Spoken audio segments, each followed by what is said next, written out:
এই যে মালা পরিয়ে দিলাম, তাড়াতাড়ি কয়টা ছবি তুলে নাও। আরে আমার কাছে তো কোনো মোবাইলই নেই, তাহলে বিয়ের প্রমাণ বাবাকে দেখাবো কিভাবে?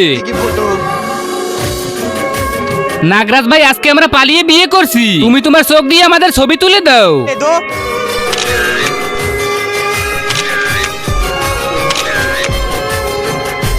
নাগরাজ ভাই, এই ছবিগুলো আমার শ্বশুরের কাছে পাঠিয়ে দিও।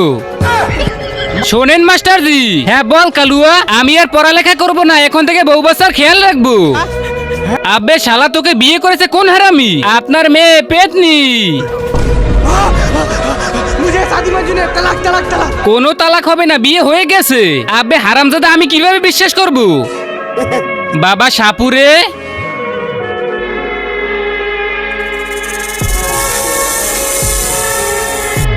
নাগরাজ ভাই, তুমি ওই ছবিগুলো মাস্টারকে দেখিয়ে দাও তো। এখন চলে গেলাম শ্বশুর মশাই। আরে বেটা, কোথায় যাচ্ছি? কি হয়েছে নাগরাজ ভাই? বেটা, আমি হলাম নাগরাজ। আমার এই চোখে যার একবার ছবি উঠে যায়, তাকে না কামড়ে কোথাও যেতে দেই না।